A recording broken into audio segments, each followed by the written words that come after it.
예, 안녕하세요. 2023 대입전형에 의해 11번째 차트 고른기의 특별전형에 의해 시작하도록 하겠습니다. 저는 경기도에 있는 정복고등학교에 근무하고 있는 교사 문희태입니다. 만나서 반갑습니다. 자, 오늘 제가 고른기에 대해서 이제 말씀을 드릴 텐데 아마 우리 많은 학부형님들께서 고른기의 특별전형 한 번쯤은 들어보셨지만 명확한 개념이라든가 지원 자격 이런 부분들이 다소 혼동될 수 있기 때문에 첫 번째에서는 고른기의 특별전형에 관련된 부분을 말씀드리겠습니다. 그리고 두 번째에서는 2023학년도 고른기의 특별전형에 관련돼서 일반적인 상황을 좀 설명을 드리고 맨 마지막으로 2023 고른기의 특별전형 지원 전략을 말씀드릴 수 있도록 하겠습니다. 자, 먼저 고른기의 특별전형이라고 함은 여기 나와 있듯이 차등적인 교육적 보상 기준에 의한 전형입니다. 즉 어떠한 교육 소외 지역이라든가 경제적으로 어려운 학생들에 대해 일정한 보상 기준에 의한 전형이다 이렇게 보시면 될 것 같고요. 이 고른기의 특별전형은 정원 내에서 선발하기도 하며 정원 외에서 선발하기도 합니다. 또한 우리 학부형님들께서 조금 유념하셔야 될 부분은 단일한 자격 기준을 가지고 선발하기도 합니다. 뒤에 말씀드리겠지만 고른기의 특별전형은 일정한 지원 자격을 요구합니다. 이러한 단일한 자격 기준을 가지고 선발하기도 하지만 때로는 여러 개의 자격 기준을 묶어서 통합하여 선발하기도 합니다. 아마 뒷부분에 이러한 여러 자격 기준을 묶어 통합하는 전형에 대해서도 따로 말씀드릴 수 있도록 하겠습니다. 자, 그러면 제일 중요한 고른기의 특별전형의 자격 기준을 좀 알아봐야 되겠죠. 이 고른기의 특별전형은 모든 학생들이 쓸 수 있는 것이 아니라 일정한 자격 기준을 요구하게 됩니다. 지금 화면에 나와 있듯이 국가보훈 대상자서부터 맨 아래에 있는 지역 인재까지 이러한 지원 자격을 가진 학생들이 고른기의 특별전형에 응시할 수 있습니다. 오늘은 이 중에서도 보통 저희 일반 고등학교에서 많이 접할 수 있는 농어촌 학생, 그리고 기초생활수급자 및 차상위 계층, 또한 한부모 가족 지원 대상자, 그리고 특성화고등학교 졸업자, 그리고 마지막으로 지역인재, 이 4개의 지원 자격을 중점적으로 설명드릴 수 있도록 하겠습니다. 자, 일단 이 고른기의 전형은 21학년도에서부터 꾸준하게 선발 비중이 늘어나고 있는 상황입니다. 2021학년도 작년 졸업생이죠. 47,000명가량을 선발을 하였고 올해 고3 같은 경우에는 1.7% 늘어난 53,000명을 선발을 하였습니다. 자, 내년도에는 0.4% 늘어난 55,000명을 선발을 하고요. 특히 23학년도에 있어서는 모든 대학이 고른기의 특별전형을 한 가지 정도는 실시를 해야 되기 때문에 우리 학부형님들께서는 관심을 가지고 지켜봐 주시면 좋을 것 같습니다. 고른기의 특별전형의 모집 현황을 지금 전체적으로 각 지원 자격별로 전형별로 분류를 해 놓았습니다. 지금 보시면은 인원수를 한번 살펴보게 되면 대략적으로 55,000명 중에 제일 많은 인원을 차지하는 것은 지역인재 전형입니다. 그리고 좀 전에 말씀드렸듯이 농어촌 학생이라든가 기초생활수급자, 그리고 특성화고등학교 졸업자 이렇게 모집별 정원이 있습니다. 아마 생각보다 그렇게 많이 뽑지는 않는다 이런 생각을 가지실 텐데 그러한 이유는 이 고른기의 특별전형에 나와 있는 모집 인원은 법으로 정해져 있습니다. 예를 들어서 농어촌 학생 같은 경우에는 모집 단위의 최대 4% 이내 이런 식으로 법으로 정원이 정해져 있기 때문에 그렇게 많은 학생들을 선발하지는 않는다. 그럼에도 불구하고 때로는 이 고른기의 전형을 이용해서 우리 학부형님들이 일반 전형보다는 좀 더 나은 진학 결과를 가져올 수 있기 때문에 관심을 가지고 지켜봐 주시기 바랍니다. 자, 두 번째 차트 우리가 일단 고른기의 전형에 관련돼서 기본적인 사항을 이제 알아봤고요. 그러면 이제 하나하나의 지원 자격을 가지고서 고른기의 특별전형에 대해서 말씀을 드리도록 하겠습니다. 자, 제일 첫 번째 농어촌 특별전형입니다. 제가 고른기에 맨 처음에 말씀드렸듯이 고른기의 특별전형은 일정한 지원 자격을 요구한다고 했습니다. 마찬가지로 농어촌 특별전형도 일정한 지원 자격을 요구하는데 여기 나와 있듯이 유형 1과 유형 2로 나뉘어집니다. 자, 유형 1의 경우에는 농어촌 소재 중고교의 6년 전 교육과정을 입학에서 졸업까지 모두 이수한 자로, 자, 제일 중요한 부분이겠죠. 부모와 본인 모두 읍면지역에 거주한 자입니다. 그래서 흔히 본인과 부모가 중고 6년 동안 농어촌에 거주한 유형, 이게 바로 첫 번째 유형입니다. 자, 농어촌에서 우리 많은 학부형님들이 오해하시는 부분이 있는데, 농어촌이 그럼 도대체 어디까지가 농어촌이냐? 그냥 주소지를 기준으로 읍이나 면을 농어촌으로 보시면 될 것 같습니다. 자, 두 번째 유형은 부모가 빠지죠. 그래서 농어촌 소재 초, 중, 고 12년 전 교육과정을 입학에서 졸업까지 모두 이수한 자로서 해당 기간의 재학 동안 읍면지역에 거주한 자의 유형2는 부모님이 빠지시고 본인이 초, 중, 고 12년 동안 농어촌 지역에 거주하면서 농어촌 학교를 입학해서 졸업까지 이수한 케이스가 됩니다. 그래서 뭐 상세히 말씀드리기는 시간적으로 여유가 없기 때문에 간단하게 말씀을 드리면 보통 유형 1과 유형 2의 지원 자격 중에 한 가지만 요구하는 대학들이 대다수입니다. 물론 일부 대학 같은 경우에는 우리 대학은 유형 1을 요구, 우리 대학은 유형 2를 요구. 그래서 우리 부모님들께서는 우리 자제분들이 어떠한 유형 1, 2에 다 해당이 되는지 또는 유형 1만 가지고 있는지 유형 2만 가지고 있는지 이런 것들 꼭 확인을 해 주시기 바랍니다. 자, 그러면 2023학년도에 농어촌 전형의 좀 모집 인원을 좀 전형별로 살펴볼 수 있도록 하겠습니다. 자, 맨 오른쪽에 보시면 전국 단위 기준으로 나와 있는데, 자, 보시면 아마 화면에서 보실 때 좀 푸른색이 학생부 교과 전형입니다. 그리고 적색 계열이 학생부 종합 전형, 그리고 연두색 계열이 수능 전형이라고 보시면 됩니다. 이 농어촌 전형은 수시와 정시의 비율을 살펴보게 되면은 한 85대 15로 전국 단위 기준에서 보면 생각외로 정시의 모집 인원이 생각보다 적습니다. 그래서 실제 수능 전형으로 선발하는 인원은 한 1414명 정도가 될 것 같고요. 그러나 이것을 수도권으로 조금 더 좁혀보게 되면은 정시의 비중이 살짝 높아집니다. 15%에서 37%로 약 22% 정도가 늘어납니다. 자, 특히 우리 학생들이 관심을 많이 갖는 서울권에 있는 대학들을 보게 되면은 무려 50%에 가까운 대학들이 정시에서 선발을 하고 있습니다. 자, 2024년 농어촌 전형의 어떤 제일 중요한 특징 중에 하나일 수 있겠는데 점점 정시의 선발 인원이 늘어나고 있다는 뜻입니다. 이 얘기는 과거에는 농어촌 전형이 수시 집중으로 거의 한 수시의 비율이 90%까지 올라갔었는데 이제는 정시의 비중이 점차 늘어나고 있다. 특히 서울권에 있는 대학을 중심으로 해서 정시의 비중이 높다라는 부분을 유념하시고 우리 학생들이 또는 좀 수능까지 이어질 수 있도록 면학의 분위기를 조금 우리 부모님들께서 신경을 써주시면 좋을 것 같습니다. 자, 그러면 농어촌 전형의 주요 특징을 하나씩 살펴보게 되면은 첫 번째는 뭐냐면은 서울권의 정시 모집 대학이 증가했습니다. 자, 작년도에 이어서 올해는 서울시립대와 세종대가 정시로 이동을 하였습니다. 아무래도 공정성 강화 방안 일환으로 전체 모집 인원의 40%를 정시에서 선발해야 되는 서울권에 있는 주요 대학들이 자연스럽게 농어촌 전형을 정시로 이동시키고 있다. 이렇게 보시면 될 것 같습니다. 자, 두 번째 특징은 이렇게 서울시립대가 그나마 그동안 수시에서 수능 최저를 걸고 학생부 교과에서 선발을 했었는데 올해 정시로 옮겨감에 따라서 이제 수시에서 수능 최저를 설정하는 대학이 농어촌 전형은 거의 없습니다. 물론 아직까지 의학 계열이나 간호 등의 보건 계열에서는 일부 남아있지만 전체적으로 일반 학과를 봤을 때에는 수능 최저가 거의 없다라는 부분이 또 하나의 2023 농어촌 전형의 주요 특징으로 보겠습니다.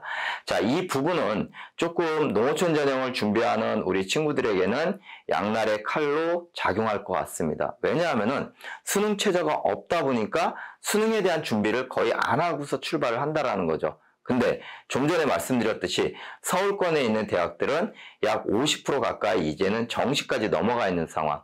그러다 보니까 수능에 대한 어떠한 수능 최저가 없다 보니까 수능에 대해서 우리는 관심이 없어. 아예 수능에 대한 준비가 안 되어 있더라면 어떻게 보면은 정시 모집은 아예 꿈도 못 꾸는 그런 문제가 나올 수도 있습니다. 그래서 조금 수시에 물론 수능 최저는 없지만 그럼에도 불구하고 다시 한번 말씀드리지만 농어촌 전형에서 어떻게 보면은 정시 모집이 점차 파이가 커지기 때문에 반드시 정시에 대한 생각을 2023 같은 경우에는 꼭 가져가야 된다. 이렇게 좀 말씀을 드리겠습니다. 자, 세 번째는 자, 서울권에 있는 대학들이 그동안은 농어촌 전형의 서울시립대와 홍익대를 제외한 대부분의 대학들이 학생부 종합 전형에서 농어촌 전형으로 학생들을 선발을 했습니다. 그러나 이제는 서울시립대, 세종대 계속 반복되지만 50% 가까이 정시로 넘어가 있다 보니까 아무래도 학생부 종합 전형으로 뽑는 대학들의 숫자가 줄어들어 있습니다. 그 얘기는 학생부 종합전형에 농어촌 전형은 조금 경쟁률이 상승할 가능성이 높다. 올해 같은 경우에도. 물론 대부분의 학생들이 농어촌 전형만 쓰진 않습니다. 일반 전형도 같이 지원을 하지만 그럼에도 농어촌 전형에 아무래도 학생부 종합전형의 경쟁률은 다소 올라갈 확률이 높다. 이렇게 좀 예측해 볼 수 있고요. 자, 네 번째는 고교학점제. 아마 우리 부모님들 한 번씩 들어보셨을 텐데 이 고교학점제에 따라서 교육과정의 중요성이 대입에서도 점차 커지고 있는 상황입니다. 특히 2023학년도 같은 경우에는 단위학교의 교육과정이 상당히 중요한데 농어촌 전형에서도 마찬가지로 학생부 종합전형을 준비하는 친구들 같은 경우에는 학교의 교육과정이라든가 나의 과목 선택 이런 부분들이 점차 중요해진다. 특히 아마 농어촌 학교들은 상대적으로 규모가 작습니다. 그러다 보니까 아무래도 학생들의 과목 선택의 제약이라든가 이런 부분들이 있는데 이런 부분들이 이번 2023 입시에서는 조금 더 본격적으로 나타나지 않을까 이런 생각이 듭니다. 그래서 단위학교의 교육과정 경쟁력에서 조금은 차이가 나타날 수 있다. 이 결과는 한번 지켜봐야 될 것 같습니다. 자, 여기까지가 이제 농어촌 전형의 말씀을 드렸고요. 자, 두 번째로서 이제 특성화고 졸업자 특별 전형입니다. 우리가 보통 우리 부모님들께서는 실업계 고등학교 이렇게 많이 말씀을 하시는데 특성화 고등학교가 이제 예전에 실업계고라고 보시면 될 것 같습니다.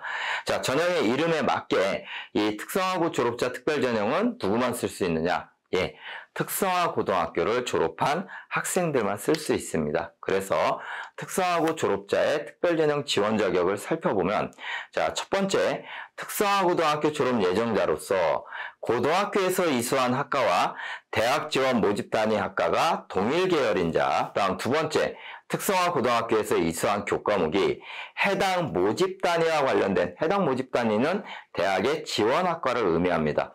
해당 모집 단위와 관련된 전문 교과를 30단위 이상 이수한 경우. 자, 둘 다 왠지 지원할 때 내가 지원한 학과와 내가 현재 배우고 있는 학과가 비슷해야 된다는 뜻을 내포하고 있습니다. 좀 더 자세히 말씀을 드리면 이 특성화 고등학교 졸업자 특별전형은 원칙이 뭐냐면 동일 계열로 진학을 하는 것을 의미합니다. 예를 들어 이런 케이스입니다. 지금 보시면 오른쪽에 모집 단위는 대학에서 모집하는 학과입니다. 경제학과 같은 경우에는 출신학과별 기준학과라고 해서 대한민국에 수많은 특성화 고등학교가 있는데 경제학과에 지원할 수 있는 특성화 고등학교는 어떤 학과들만 가능하냐? 경영정보과, 관광경영과, 금융정보과 이렇게 기준학과를 모든 대학들이 안내를 해놓고 있습니다. 마찬가지로 식품산업관리학과 같은 경우에는 경영정보학과라든가 농산물유통정보과 학생들이 지원을 할 수가 있는 거죠. 그리고 건축공학부는 건축 또는 뭐 토목, 통신과 이런 어떤 공업 계열의 학과 학생들이 지원을 할 수가 있다. 그래서 대학마다 이 기준학과는 살짝씩은 다른데 우리 부모님께서는 유념하셔야 될 부분은 이런 부분입니다. 조금은 넓게 해석을 해주면 좋다. 즉 우리 아이가 상업 계열의 특성화 고등학교를 다닌다면 경제나 경영 쪽으로 지원이 가능하겠구나.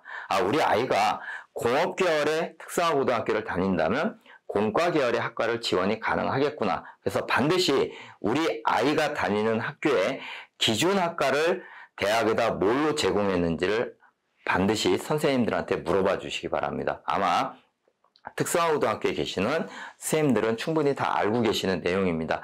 자, 이거 외에도 조금 우리 부모님들한테 한 가지 더 설명을 드리면, 이렇게 동일 계열로 진학을 하는 게 원칙인데, 때로는 지금 밑에 나와 있듯이 한국어문학부라든가 국어국문학전공 같은 경우에는 아무래도 특성화고등학교에서 다루기 어려운 과목이겠죠. 근데 이러한 경우에는 이렇게 아주 넓게 특성화고등학교의 과를, 대부분의 과는 다 지원할 수 있다. 이렇게 대학마다 좀 선택의 폭을 넓히는 대학들도 있습니다. 그렇기 때문에 혹시 우리 아이가, 예를 들어 이런 케이스겠죠. 나는 지금 현재 공업계 고등학교에 다니고 있어. 또는 상업계 고등학교에 다니고 싶은데 상업계 고등학교에 다니고 있는데 동일 계열로 진학을 하고 싶지 않아. 이랬을 때 이렇게 조금 넓게 해석을 해주는 대학들도 있기 때문에 그런 부분들을 좀 대학의 홈페이지에 들어가서 찾아보시면 좋을 것 같습니다. 특히 수시 이 대입정보 119 자료에 특성화고등학교에 대한 어떠한 정리들이 되어 있으니까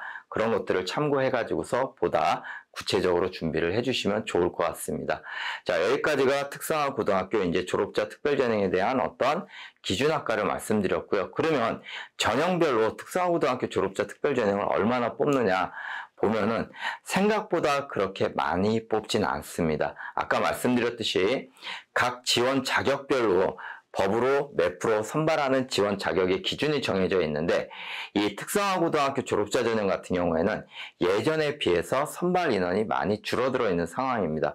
왜냐하면 특성화고등학교 졸업자 전형 같은 경우에는 오히려 특성화고를 졸업하고 재직자 전형이 따로 있습니다. 그래서 오히려 그쪽의 몫이 더 커지고, 바로 특성화고등학교를 졸업한 후에 대학에 진학하는 이러한 특성화고 졸업자 전형은 생각보다 그렇게 많이 뽑지 않는다. 그래도 한번 똑같이 농어촌 전형처럼 전국, 수도권, 서울을 나눠보게 되면, 전국적으로 살펴보게 되면 교과 전형으로 선발하는 인원이 많습니다. 그리고 수도권으로 보게 되면은 이제 종합 전형과 수능 전형의 인원이 이제 조금 더 많다라고 보시면 될 것 같고요. 학생들이 이제 가장 관심을 많이 가지는 서울권에 있는 대학은 안타깝게도 교과 전형으로 선발하는 대학은 그렇게 많지 않습니다. 26명밖에 안 돼요. 거의 대부분 수능 전형으로 많이 선발을 하게 된다. 그래서 이렇게 좀 한번 전형별로 간단하게 분류를 해놨으니까 나중에 다시 한번 말씀드리지만 우리 특성화고등학교 졸업자 전형을 쓰는 친구들이나 부모님들께서는 119 책자를 활용하셔가지고 그곳에서 이 대학이 특성화고등학교 졸업자를 몇 명 뽑는구나. 그리고 나서 보다 자세한 내용은 해당 대학의 홈페이지 또는 입학 계획을 참고하시기 바랍니다. 자, 세 번째 유형은 기초생활수급자 등 특별 전형입니다. 자, 우리가 흔히 얘기하는 경제적으로 어려운 학생들을 위한 전형이라고 보시면 될 것 같습니다. 자, 여기 같은 경우에도 총 3가지의 지원 자격이 있습니다. 첫 번째는 국민기초생활보장법에 따른 수급권자, 우리가 흔히 얘기하는 기초생활수급권자라고 보시면 될 것 같습니다. 두 번째는 국민기초생활보장법에 따른 차상위 계층, 그리고 세 번째는 한부모가족지원법에 따른 지원 대상자. 자, 근데 간혹 첫 번째하고 두 번째는 어떤 특별한 질문이 들어오지 않는데 지원 자격에서 세 번째 질문을 많이 받아요. 한부모가족지원법에 따른 지원 대상자 이러니까 무조건 한부모 가족이면 다 지원 자격이 되느냐? 그렇지는 않습니다. 한부모 가족 중에서도 경제적으로 어려운 학생들만 해당이 됩니다. 이 셋 다 우리가 흔히 얘기하는 자격증은 아니겠지만 그 수급권자 증명서가 나오게 됩니다. 그래서 이러한 증명서가 있는 학생들만 지원이 가능하다. 이렇게 보시면 될 것 같고요. 이 기초생활수급자 등 특별전형은 한 가지 우리 학생들이나 부모님께서 유념하셔야 될 내용이 있는데, 이 고른기의 특별전형은 다 대학들의 전형의 이름을 살펴보게 되면 전형만 보면은 이름만 보면 이 전형은 누가 쓸 수 있구나 알 수가 있습니다. 제가 좀 전에 말씀드렸던 농어촌 특별전형, 농어촌 학생들만 쓸 수 있겠죠. 특성화고등학교 졸업자 특별전형, 특성화고등학교를 졸업한 학생들만 쓸 수 있습니다. 그러나 이 기초생활수급자 등 특별전형은 대학마다 명칭이 다 다릅니다. 즉 통일된 전형 이름이 없습니다. 제가 2023학년도 이 기초생활수급자 등 특별전형의 학생들이 지원할 수 있는 대학들을 정리를 해봤더니만 이렇게 전형의 이름이 기초생활수급권자 및 차상위 계층을 쓰고 있는 대학이 69군데, 기회균형이라고 명칭을 쓰는 대학이 43군데, 그냥 순수하게 우린 고른 기회 16군데, 저소득 학생이라고 하는 대학도 12군데가 있습니다. 즉 무슨 얘기냐면은 우리 학생이나 부모님들께서는 그냥 기초생활수급권자 및 특별전형해서 69개 대학만 우리가 쓸 수 있구나, 그게 아니라 이 밑에 있는 대학들도 충분히 쓸 수가 있기 때문에 전형의 이름에 상관없이 지원 자격을 잘 살펴보셔서 지원을 하시기 바랍니다. 마찬가지로 이 수시 대입정보 119에서도 이러한 기초생활수급자 전형을 따로 정리를 해놨습니다. 그래서 그 페이지를 참고하시면 좀 더 우리 학생이나 학부형님들께서 내가 이 대학을 지원할 수 있겠구나, 이런 부분들을 알 수 있을 것 같습니다. 자, 여기도 마찬가지로 전형을 조금 더 정리를 한번 해드리면, 자, 전국 단위에서 보게 되면은 일반 전형과 비슷하죠. 학생부 교과 전형의 비중이 제일 높습니다. 한 52%가량이 됩니다. 그러나 수도권으로 오게 되면서 중요한 부분은 수능 전형의 비중이 커지고 있다는 거죠. 농어촌 특별 전형과 거의 비슷합니다. 46%를 수능 전형에서 선발을 합니다.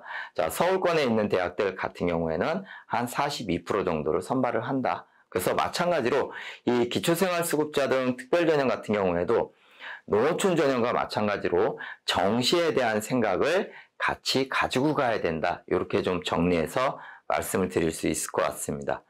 자, 네 번째는 지역인재 특별전형입니다. 이 지역인재 특별전형은, 자, 일단 기본적으로 말씀드릴 수 있는 것은 이런 부분입니다. 수도권에 있는 학생, 학부모님들은 해당이 되지 않습니다. 서울, 인천, 경기를 제외한 우리가 흔히 얘기하는 제목 이름에도 나와 있죠. 지역, 지방에 있는 이러한 광역 단위로 해당 지역의 고등학교 전 과정을 이수하거나 중학교 과정의 일정 연한을 이수한 후 고등학교의 전 과정을 이수한 학생들만 해당이 됩니다.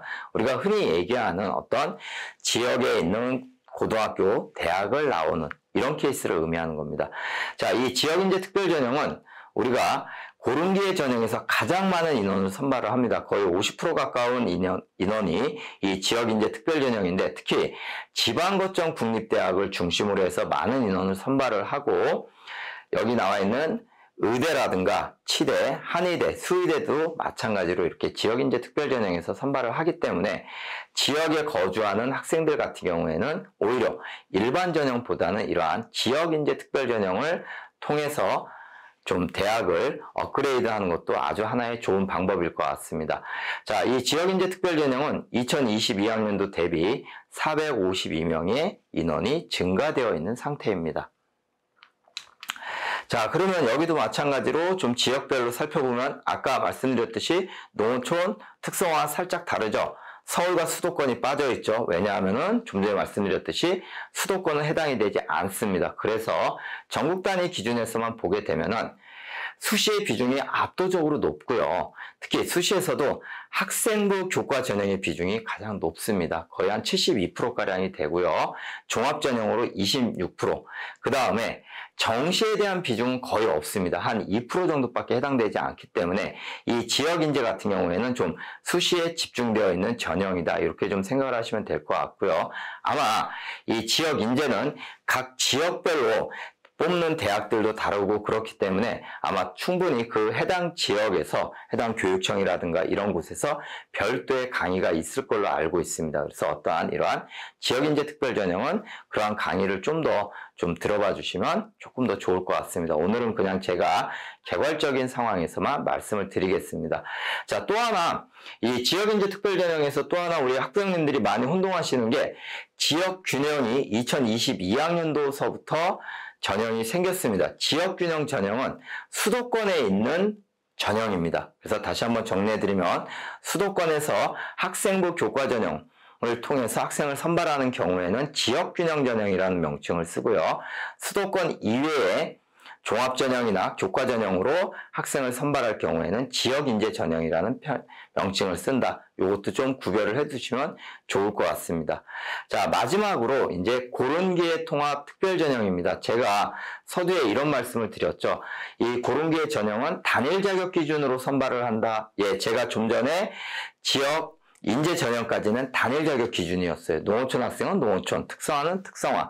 그런데 이 고른기회 통합 특별 전형은 뭐냐? 이러한 단일 자격 기준으로 선발하는 것이 아니라 여러 개의 지원 자격을 묶어서 학생을 선발하는 경우입니다. 제가 예시를 가져왔는데 A대학을 한번 보게 되면 전형 유형은 학생부 종합입니다. 그리고 고른기회라는 명칭을 쓰고 있네요. 근데 중요한 건 지원 자격이죠. 지원 자격을 보면 국가보훈 저소득층 농어촌 학생이 같이 쓸 수 있다는 뜻입니다. 즉 국가보훈 대상자 저소득층 학생, 여기서 말하는 저소득층 학생은 좀 전에 설명드렸던 기초생활수급자 등 특별전형에 해당하는 학생들입니다. 농어촌 학생이 같이 경쟁을 하는 겁니다. 반면에 B대학은 농어촌 학생이 빠져있죠. 국가보훈 저소득층, 이번에 서해 5도와 만학도 학생이 들어왔습니다. C대학은 저소득층이 빠지고 특성화고등학교 졸업자가 들어왔죠. 이런 식으로 대학이 자율적으로 몇 개의 지원 자격을 묶어서 학생을 선발하는 전형을 저희는 고른기회 통합전형이라고 합니다. 자, 근데 이렇게 지원 자격을 여러 개를 묶을 경우에는 당연히 뭐가 발생하느냐? 지원 자격 조합에 따른 유불리가 발생합니다. 즉, 우리 아이가 어떤 지원 자격을 가진 학생들과 경쟁하느냐에 따라 유불리가 발생할 수 있기 때문에 이 지원 자격에 누구랑 같이 묶이느냐도 많이 유념을 하셔야 됩니다. 고른기회 전형의 전체적인 모집 인원을 한번 살펴보게 되면은 마찬가지로 수능의 선발 인원은 극히 적습니다. 한 86명을 선발을 하고요. 거의 대부분 수시에서 선발을 한다라고 보시면 될 것 같습니다.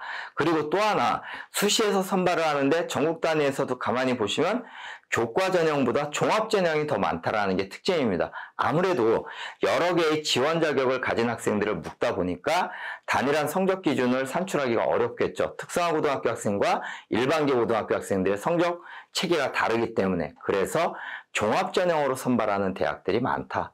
자, 수도권 대학도 마찬가지입니다. 자, 그리고 서울권에 있는 대학을 보게 되면은 수능 전형이 66명, 예, 광운대 하나를 제외하고서는 다 수시에서 선발을 한다라고 보시면 되고요. 특히 서울권에 있는 대학의 거의 한 89%가량이 학생부 종합전형에서 선발을 한다는 거 꼭 기억을 해주시기 바랍니다. 그래서 이 고른기회 통합전형을 준비하는 친구들 같은 경우에는 종합전형에 대한 준비가 반드시 되어 있어야 된다. 이렇게 말씀을 드리면 될 것 같습니다. 자, 여기까지 제가 각 지원 자격별로 어떠한 간단하게 2023학년도에 전형의 특색이라든가 모집 인원을 말씀을 드렸는데, 아마 나중에 기회가 된다라면은 각 전형별로 별도의 좀 설명회라든가 이런 시간들이 아마 제공될 걸로 알고 있습니다. 그때 좀 더 자세히 들어봐 주시면 될 것 같고요. 마지막으로, 그러면 이러한 고른기회 특별 전형을 가지고 내가 대학에 지원하고자 한다고 했을 때 어떠한 지원 전략을 갖는 것이 좋으냐, 간단하게 말씀을 드리면 이렇게 됩니다. 첫 번째는 가장 중요한 사항인데도 많이 놓치십니다. 지원 자격의 확인입니다. 고른기회 특별전형은 일정한 지원 자격을 요구하고 있기 때문에 우리 아이가, 우리 학생이 진짜 지원 자격이 해당되는지 이 부분을 꼭 확인을 해 주시기 바랍니다. 그래서 지원 전략의 출발점이다. 자, 두 번째, 계란을 한 바구니에 담지 말라. 무슨 주식 얘기하는 게 아닙니다. 무슨 얘기냐면은 수시에 6회 지원을 하게 되는데 이 6번을 다 특별전형으로 지원도 가능합니다. 그렇지만은 가급적이면 일반 전형과 적절하게 지원을 섞어서 하는 것이 좋다. 그 이유는 뒤에 있습니다. 그래서 거의 대부분 6개의 어떠한 수시 카드 중에서 이 고른기회 전형 같은 경우에는 2-3개 정도를 쓰고 나머지는 일반 전형에서 쓰는 이러한 지원 전략을 가져가는 게 좋다라고 저는 생각을 합니다. 자, 세 번째는 안정권 대학은 없다는 생각을 좀 하셔야 된다. 이게 무슨 얘기냐면은 보통 많은 학부형님들이나 학생들은 고른기회 특별전형이 일반 전형에 비해서 합격 성적이 조금 낮으니까 충분히 내 성적이 다소 부족해도 조금 더 높게 쓸 수 있어, 이렇게 얘기를 하지만 여기 나와 있듯이 소인수 모집입니다. 많이 뽑아봐야 2명, 3명을 뽑습니다. 대부분의 전형들이. 그러다 보니까 해마다 변동성이 너무나 크기 때문에 어떤 고른기의 전형에서 안정권의 대학을 파악한다는 것은 상대적으로 되게 어렵습니다. 그래서 오히려 제가 추천해 드리는 것은 다소 상향 지원을 고른기의 전형에서 하고 안정권의 대학은 일반 전형에서 잡는 것이 조금 더 바람직한 지원 전략일 것 같습니다. 자, 같이 연계돼서 일반 전형보다 무조건 유리하다라는 생각은 금물이다.